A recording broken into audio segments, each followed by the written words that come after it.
Mom, Yeah. are we not gonna buy turkey for Thanksgiving? Mom, are we really not getting the turkey this year? The innocent whisper sliced through the festive music, striking Harper Collins's heart with icy dread. Her daughter, Clover, watched, hope dimming in her eyes as Harper's gaze locked on the empty cart. What she didn't know was that every silent struggle, every averted glance was being meticulously observed. Hidden in plain sight, a powerful figure, Ezra Caldwell, a 37-year-old billionaire shaped by his own ghosts, registered the raw, quiet despair. A sequence of events was about to unfold, driven by unseen forces that would shatter their quiet world and redefine their very future. A clandestine intervention that would leave everyone breathless. Welcome to Life in Stories, where everyday moments turn into powerful lessons. Settle in, hit subscribe, and tell me where you're watching from so I can welcome you personally. Amazing stories, real emotions, and inspiring transformations start right here. Let's dive in together. The fluorescent lights of Maple Mart buzzed overhead like mechanical wasps, casting everything in that particular shade of harsh brightness that made even the freshest produce look artificial. Harper Collins stood in the frozen food aisle, her daughter Clover's small hand wrapped tightly around 3 of her fingers, and felt the weight of the world pressing down on her shoulders like wet concrete. Thursday before Thanksgiving. The store hummed with last-minute shoppers grabbing cranberry sauce and stuffing mix, their carts overflowing with abundance. Harper's cart held 2 items, a bag of rice and 3 cans of vegetables. The generic brand, the dented ones from the clearance shelf. Clover's bright eyes, her father's eyes, Harper thought with that familiar ache, were fixed on the freezer door where rows of turkeys sat wrapped in shiny plastic, golden labels promising perfect holiday memories. The birds ranged from modest 12-pounders to magnificent 20-pound centerpieces, each one representing a feast Harper couldn't provide. Her palm tightened around the crumpled bills she'd counted 3 times in the parking lot. $17.63. She'd already done the math. Rice, $2. Vegetables, $4.50. That left $11 for milk, bread, and maybe, if she was lucky, a small chicken from the discount bin. No turkey. Not this year. Not again. Mama?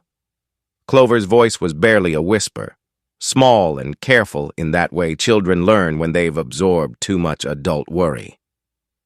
Can we get the turkey next time? The question sliced through Harper's chest like a serrated blade. She looked down at her daughter, 8 years old, wearing a coat 2 sizes too big from the church donation bin, her braids slightly unraveled because Harper had been too exhausted last night to redo them properly.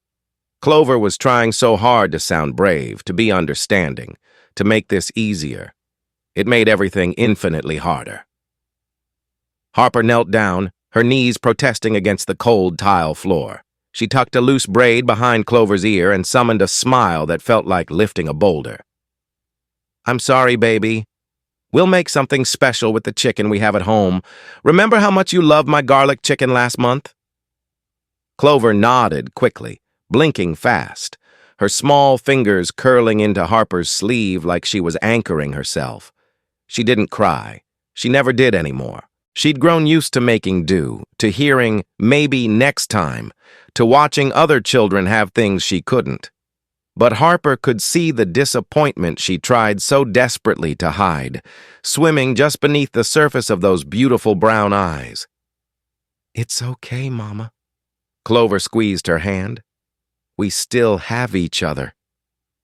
8 years old, and already wise enough to offer comfort instead of demanding it.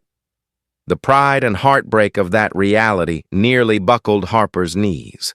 She stood slowly, guiding Clover away from the freezer, away from the turkeys, away from the Thanksgiving they couldn't afford. The fluorescent lights seemed harsher now, illuminating every crack in her carefully constructed composure. Across the aisle, hidden partially behind a towering display of cranberry sauce, Ezra Caldwell stood frozen. He'd come to Maple Mart for mundane reasons, last-minute ingredients before his flight to join extended family in Connecticut. His personal chef had forgotten sage, of all things, and Ezra had volunteered to grab it himself, eager for any excuse to escape the suffocating emptiness of his penthouse. At 39, Ezra Caldwell had everything society deemed successful. Founder and CEO of Caldwell Systems, his net worth regularly featured in Forbes articles with numbers so large they felt abstract. He owned properties on 3 continents, traveled by private jet, and had a wine collection worth more than most people's homes.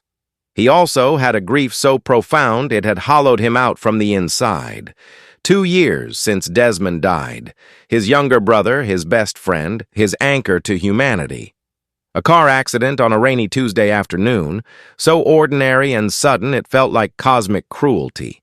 Since then, Ezra had moved through life wrapped in invisible gauze, present but not participating, existing but not living.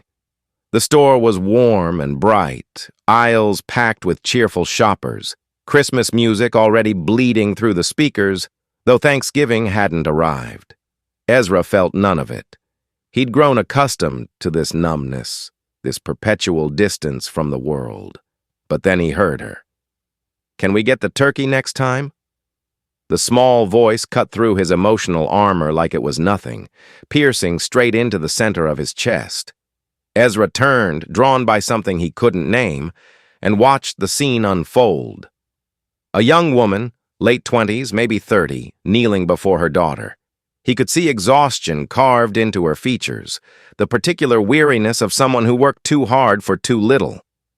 Her coat was thin for November, her purse practical and worn, but her face, as she looked at her child, held such fierce tenderness that Ezra felt his breath catch.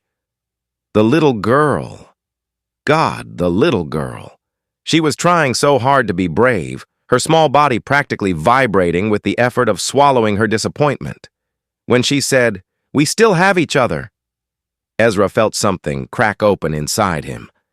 Desmond used to say that. During their childhood, when their father left and their mother worked 3 jobs, when dinner was sometimes cereal and Christmas was sometimes nothing, Desmond would grab Ezra's hand and say those exact words. "We still have each other."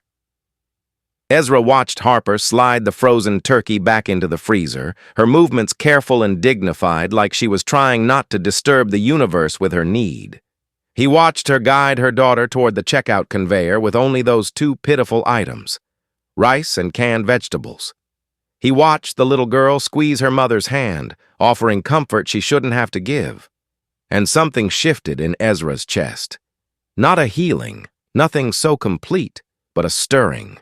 A reminder that he was still capable of feeling something. He couldn't walk away.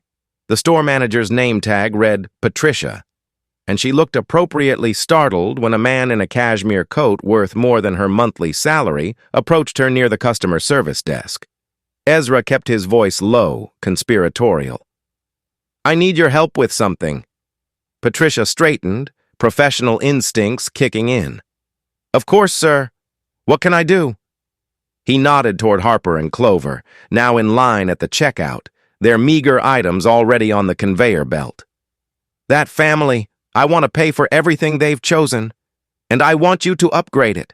Full Thanksgiving dinner, the best turkey you have, pies, vegetables, everything, premium quality." Patricia's eyes widened. "That's very generous, sir, but—" "There's a condition." Ezra's voice was firm but gentle. "She cannot know it came from me. Tell her it's a store promotion. A holiday giveaway, random selection, whatever sounds believable. Can you do that?"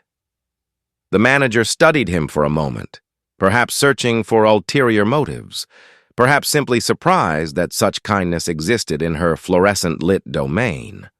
Finally, she nodded. "I can make that work. Thank you." Ezra pressed his black card into her hand. "Whatever it costs. And keep it anonymous, please." From behind a display of seasonal cookies, Ezra watched it happen. Patricia approached Harper at the register with a bright smile, wheeling a cart overflowing with Thanksgiving abundance.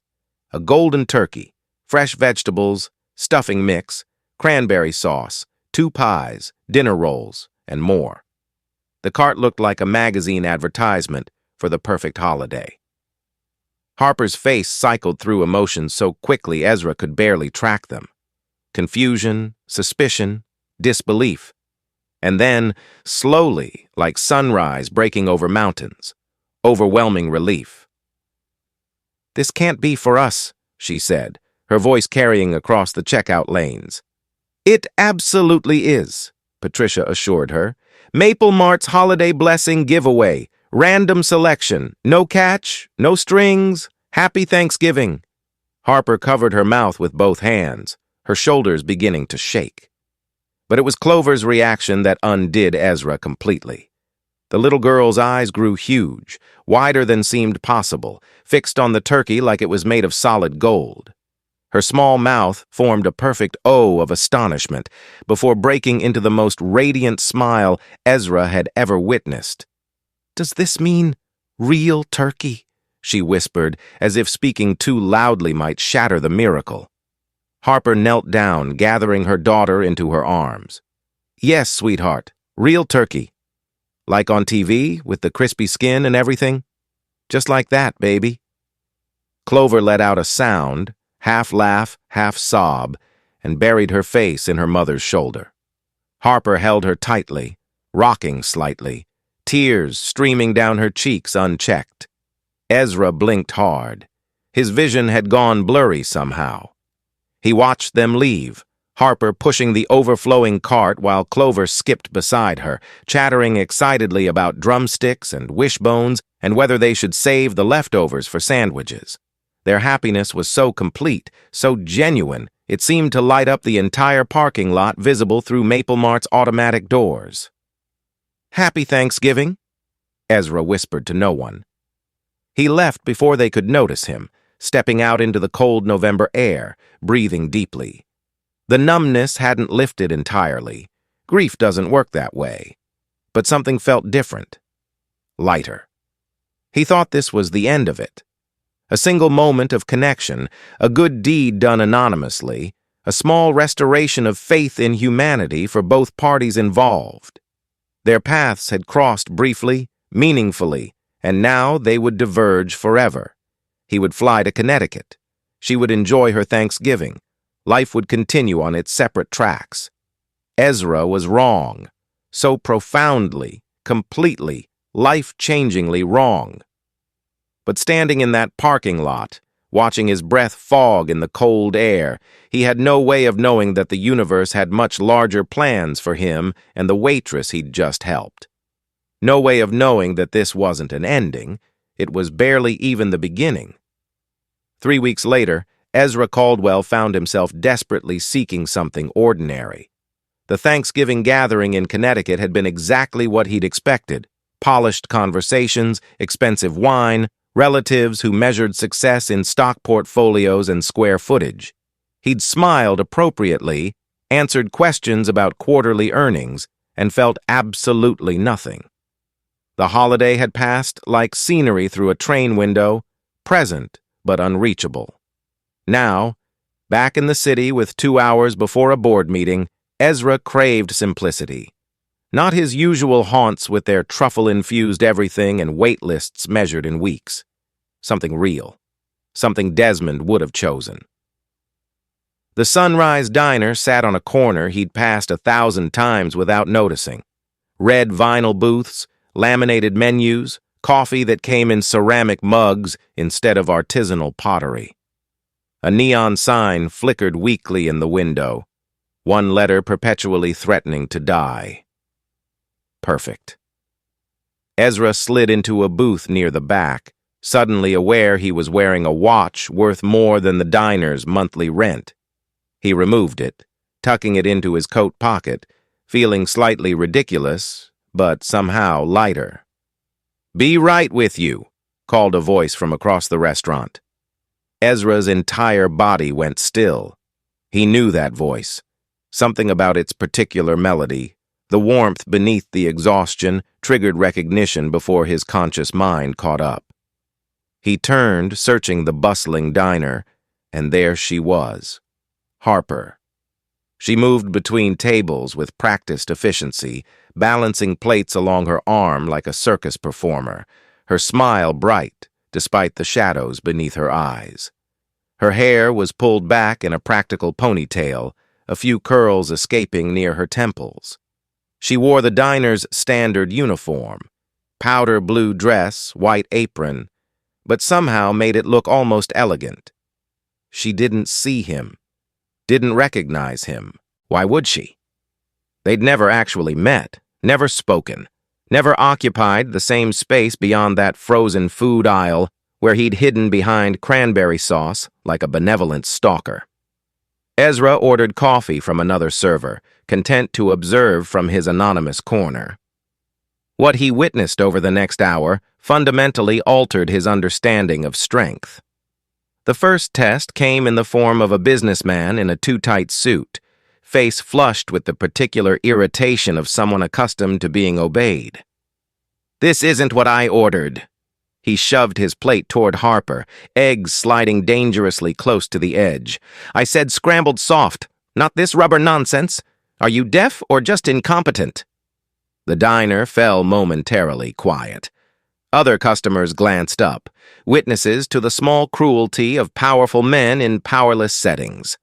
Harper's spine straightened almost imperceptibly. Her smile remained, but something shifted behind her eyes. Not submission, Ezra realized. Strategy. "I'm so sorry about that, sir. Let me get the kitchen to remake these exactly how you like them. Soft scrambled, right? I'll add some of our house-made hot sauce on the side. Complimentary. Best in the city." Her voice was honey over steel. She whisked away the plate before the man could continue his tirade, returning minutes later with a fresh order and a warmth so genuine it seemed to confuse him into civility. "Thanks," he muttered, almost against his will. "Enjoy your breakfast," Harper said, already moving to the next table. Ezra's coffee sat untouched, cooling. The second test arrived wearing an apron in fresh panic. A young server, her name tag read Jen, emerged from the kitchen carrying a tray piled precariously high. Her foot caught on something invisible. Time suspended as the tray tilted, wobbled, and surrendered to gravity. Plates shattered, orange juice cascaded, scrambled eggs achieved brief flight before meeting the floor. "Oh God! Oh God! Oh God! Oh God!" Jen's voice spiraled toward hysteria. "I'm so sorry. I'm so sorry. Please don't fire me. I can't lose this job. I have finals next week and rent is due and—" Harper materialized beside her like she'd teleported, hands already gathering shattered ceramic, voice low and steady.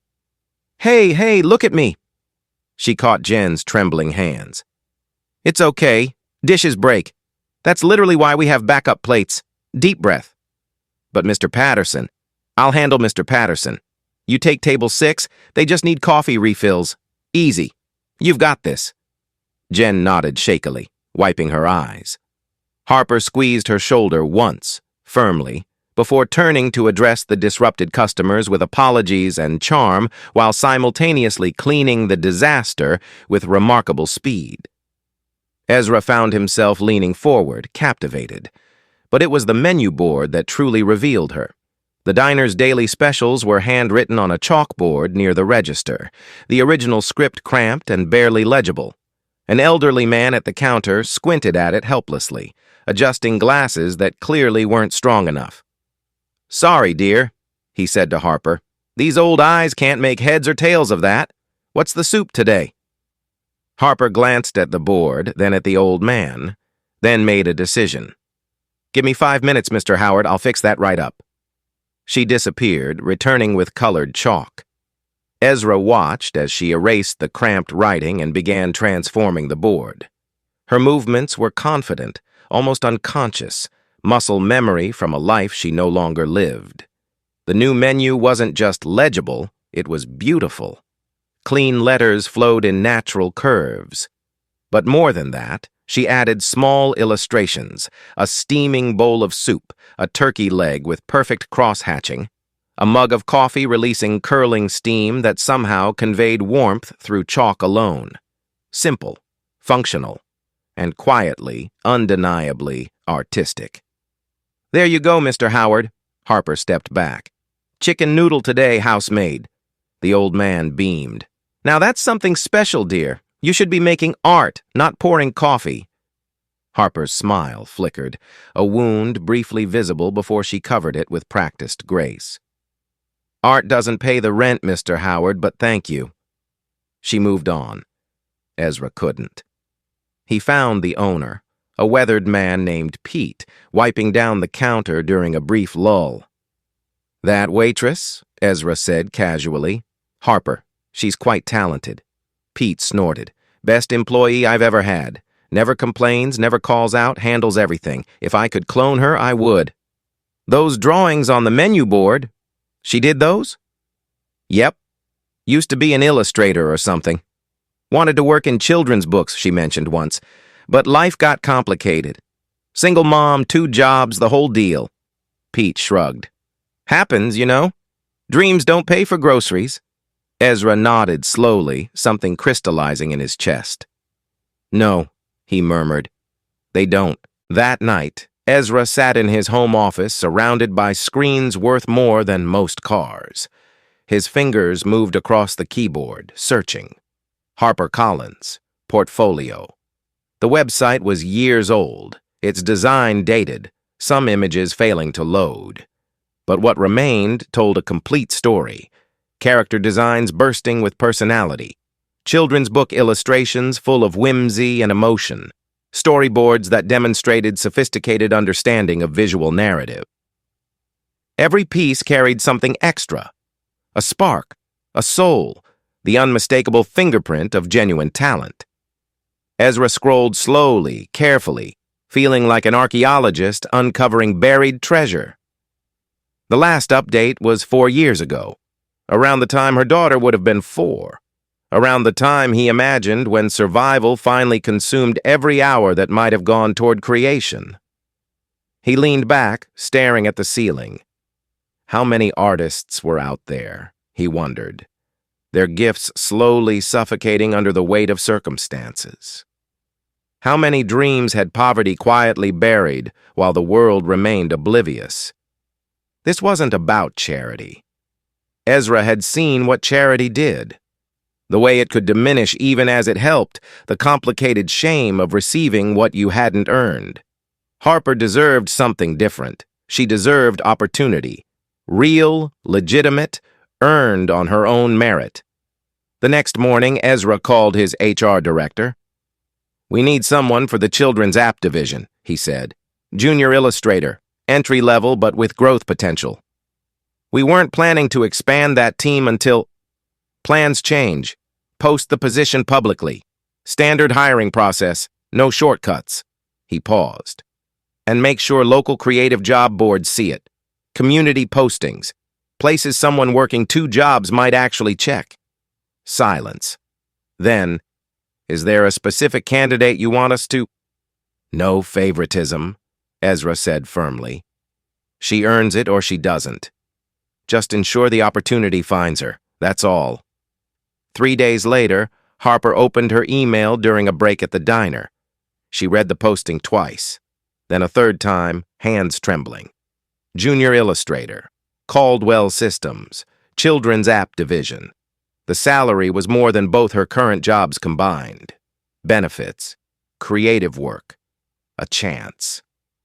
Harper walked into the storage room, closed the door, and cried. That night, after Clover fell asleep, she worked until 3 in the morning updating her portfolio. She applied. She interviewed twice, stunning the panel with ideas that had been hibernating inside her for years, finally given permission to wake. She earned the position completely. And Ezra Caldwell, watching the hiring reports from a careful distance, smiled. She never needed to know. The truth would stay buried, protecting her dignity, preserving her pride. She had done this herself. He had simply ensured the door was visible. Some secrets, he told himself, were acts of kindness. He was wrong about that, too. 3 months transformed HarperCollins from grateful newcomer to indispensable asset. Her illustrations for Caldwell Creative's children's app division didn't just meet expectations, they exceeded every metric the company tracked. Engagement rates climbed. Parent reviews glowed. The App Store ranking rose from 47th to 12th, and executives who'd never noticed illustrators before suddenly knew her name. At home, Clover drew beside her every evening, their kitchen table covered in sketchbooks and colored pencils. Harper would work on professional commissions, while Clover created elaborate stories about talking vegetables and dancing clouds. "Mama, your penguin looks sad," Clover observed one night, studying Harper's screen. Harper examined the character. Her daughter was right. Something in the eyes needed warmth. She adjusted 3 curves, and suddenly the penguin sparkled with mischief. "Better?" "Perfect," Clover declared, returning to her own masterpiece. These moments felt earned, real. Harper had climbed from rock bottom through talent and determination. Nothing could diminish that truth. Except whispers could. They started small, glances that lingered too long, conversations that stopped when she approached. Harper noticed but dismissed the signs initially. New employees always face scrutiny. Then she overheard. 3 months ago, she was serving pancakes at that diner on 5th. Seriously? How does someone jump from waitress to lead illustrator? Maybe she knows someone. You don't move that fast without connections. Harper pressed herself against the break room wall, coffee forgotten in her trembling hands. The voices belonged to designers she'd considered friendly, people she'd eaten lunch with, collaborated with, respected. "I heard Caldwell himself requested her file during hiring." "Interesting." "Very interesting." Their laughter carried implications that made Harper's stomach clench. She abandoned her coffee and retreated to her desk, shame burning paths down her cheeks that she quickly wiped away. Ezra noticed the change during a routine creative review. Harper, usually animated and confident when presenting, spoke in monotones. Her shoulders curved inward. She avoided eye contact with colleagues and rushed through explanations that normally sparked collaborative excitement. After the meeting, he pulled Desmond Landon, her direct supervisor, aside. "Is Colin struggling with something?" Desmond frowned. "Professionally? She's exceptional, but there's been talk." "What kind of talk?" "The unfair kind. Rumors about how she got hired. Some people can't accept that talent speaks for itself." Ezra felt ice crystallize in his chest. His protection had become poison. The secret meant to preserve her dignity was now destroying it. He waited until Friday evening, when most employees had left. "Ms. Collins, could I speak with you privately?" Harper looked up from her workstation, surprise flickering across tired features. "Of course, Mr. Caldwell." His office felt cavernous with just 2 people occupying it. Ezra gestured toward the sitting area rather than his desk. Less formal, less intimidating. He'd rehearsed this conversation 17 times. Every version felt inadequate. "I need to tell you something that should have been said months ago." He sat across from her, hands clasped to hide their trembling. "Last November, I saw you at Maple Mart. You and your daughter." Harper's expression shifted from confusion to dawning recognition, then to something harder. "The Thanksgiving basket," she whispered. "That was you." "Yes. And the job posting? The one mysteriously included in my unemployment paperwork?" Ezra nodded slowly. "I ensured you'd see it, but Harper, the hiring decision was entirely legitimate. The panel chose you on merit. I never influenced their judgment." Silence stretched between them like a wire pulled too tight. "So, everything I've built here..." Harper's voice cracked. "Everyone questioning how I got this job. They're right? Someone did help me?" "No." Ezra leaned forward urgently. "You helped yourself. I opened a door. You walked through it carrying everything you needed. Your portfolio convinced them. Your ideas won them over. Your talent..." My talent that you discovered while watching me struggle? Harper stood abruptly, pacing toward the window. Do you understand what you've taken from me? I thought I'd earned this. I thought for once in my life something good happened because I deserved it. You did deserve it. You do. Then why couldn't you just let me find it myself? She turned, and he saw tears streaming freely now, tears of rage, of wounded pride, of exhaustion. Did you think I couldn't manage without your invisible charity? That poor Harper needed a billionaire guardian angel making decisions for her? Each word struck like a physical blow. Ezra absorbed them without defense. I thought I was being kind, he admitted quietly. I watched my own mother work herself to death in circumstances I couldn't fix as a child. When I saw you that night, I saw her. I wanted to help someone the way I couldn't help her. But I see now. I didn't consider what you wanted, what you needed. I made choices about your life without consulting you. And that was wrong. Harper wrapped her arms around herself, armor against his explanations. The whispers are true, then. I have connections I didn't earn. The whispers are cruel speculation from people who can't accept your excellence. You earned every bit of your success. I only ensured opportunity existed, which exists for countless applicants who didn't get hired because they weren't you. Minutes passed. Harper's breathing slowly steadied. Here's what happens now, she said finally, steel entering her voice. I stay because I've earned my position. But you never make decisions about my life without my knowledge again. No secret help. No invisible interventions. If you want to do something for me, you ask first. Understood? Ezra stood, meeting her eyes with genuine respect. Understood. Completely. Harper moved toward the door, then paused. For what it's worth, the basket meant everything to Clover that Thanksgiving. She still talks about the stuffing. Then she was gone, leaving Ezra alone with the weight of lessons learned too late.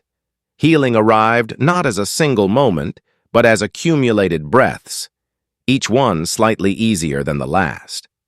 Harper spent weeks processing Ezra's confession, turning it over like a stone in her palm, examining every angle. Some nights anger still flared. Other nights, she recognized something she'd initially missed. He'd told her the truth when silence would have been simpler. That choice meant something. Across town, Ezra sat in his empty penthouse, studying a photograph he rarely allowed himself to view. Two boys grinned at the camera. Himself at 12, Daniel at 8. His brother's eyes sparkled with mischief and absolute trust in a future that would never arrive. Daniel had died at 19. Overdose. The official story blamed addiction, but Ezra knew the deeper truth. Poverty had created wounds that substances merely numbed. Their mother worked 3 jobs and still couldn't afford the treatment Daniel needed. By the time Ezra built his fortune, his brother existed only in photographs and regrets. Helping Harper had been about Daniel, about their mother, about every person crushed by circumstances they didn't create and couldn't escape. But Harper had taught him something crucial. Helping meant nothing without honoring the person being helped. Charity without dignity was just another form of control. The project changed everything. Harper developed a concept for an interactive storybook app featuring characters from diverse economic backgrounds. Children whose parents worked multiple jobs, who understood food insecurity, who found magic in ordinary resilience. The illustrations celebrated strength without sentimentalizing struggle. She presented it to the full creative team, voice steady, shoulders squared. These kids exist, she said, advancing through her slides. They deserve to see themselves as heroes, not charity cases. This app shows them that their lives contain just as much wonder as anyone else's. The room fell silent. Then Desmond Landon started clapping. Others joined until applause filled the conference room. Ezra watched from the back, contributing nothing to the discussion until Harper directly asked for his input. Only then did he speak, supporting her vision publicly, offering resources transparently, treating her as the creative lead she'd proven herself to be. Co-workers who'd whispered before now studied Harper with different eyes. Her talent was undeniable. Her ideas were revolutionary. Whatever rumors had circulated dissolved against the reality of her excellence. The real transformation began over coffee. "I keep thinking about who I was a year ago," Harper said, stirring her latte slowly. "Exhausted, terrified, convinced the universe had forgotten people like me." Ezra listened without interrupting. "The job posting saved me. I won't pretend otherwise. But what actually changed my life was having skills to offer when opportunity appeared." She looked up. "Most single parents don't have that. They're stuck in survival mode, unable to build portfolios or attend interviews or imagine anything beyond next month's rent. What would have helped you most before the posting?" Harper considered carefully.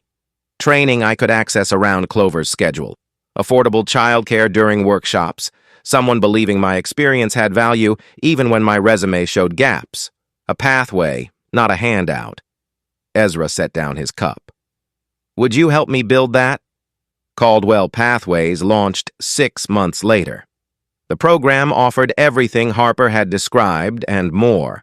Digital art training with flexible scheduling, portfolio development workshops, professional mentorship, subsidized childcare during all sessions, and internships that led to actual employment, not empty promises.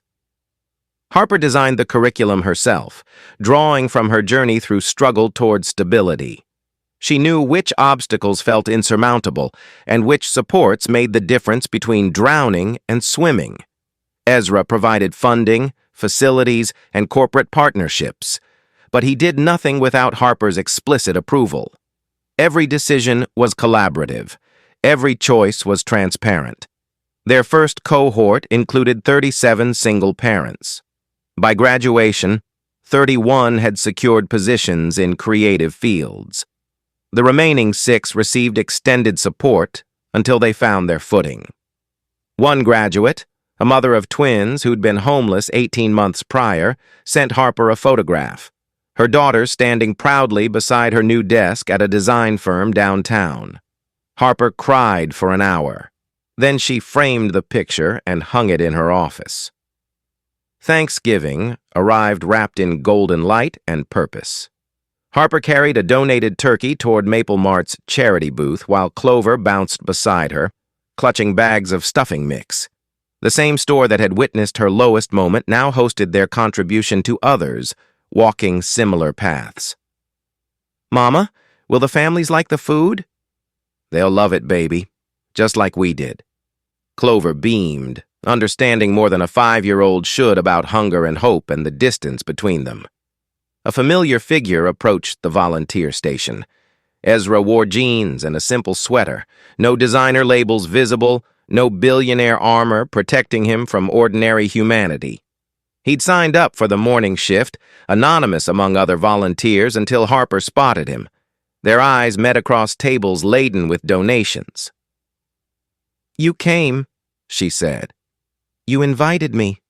He pulled on latex gloves, ready to work. "Though I recall the invitation including a threat about what would happen if I tried to take over." Harper laughed, a real laugh, free from the weight of old wounds. "I said I'd reassign you to potato peeling duty. A fate worse than bankruptcy." They worked side by side for hours, distributing meals to families whose circumstances mirrored Harper's former reality. Ezra didn't lead or direct or control. He simply helped, following instructions from volunteers with far less money and far more experience in community service. As afternoon light softened toward evening, Harper paused beside him. "Thank you," she said quietly. "Not for the basket or the job posting, for learning to believe in me instead of deciding for me, for becoming someone I could actually trust." Ezra felt something loosen in his chest. a knot he'd carried since Daniel's death, since his mother's funeral, since every failure to save people he loved. "Thank you," he replied, "for reminding me what meaningful impact looks like. Not writing checks from corner offices, this." He gestured toward the families gathering meals, the volunteers laughing together, the community weaving itself stronger through shared purpose. Clover appeared between them, her small hands reaching upward. Harper took one. Ezra hesitated, then accepted the other. "Come on," Clover commanded. "More people need turkey." They walked together toward the next family waiting. 3 souls connected not by charity or debt or secrets, but by something more durable. Unlocked doors, rebuilt dignity, a future shaped by compassion, given and received in equal measure. The photograph someone snapped that moment would eventually hang in Caldwell Pathway's main hallway, a reminder that transformation begins not with rescue, but with respect, and sometimes with a small hand reaching out to bridge what pride and fear have separated. Thank you so much for watching. If you enjoyed this story, don't forget to hit that subscribe button and turn on notifications so you never miss an update. Your support means the world to me. Stay tuned for more exciting stories and adventures coming your way.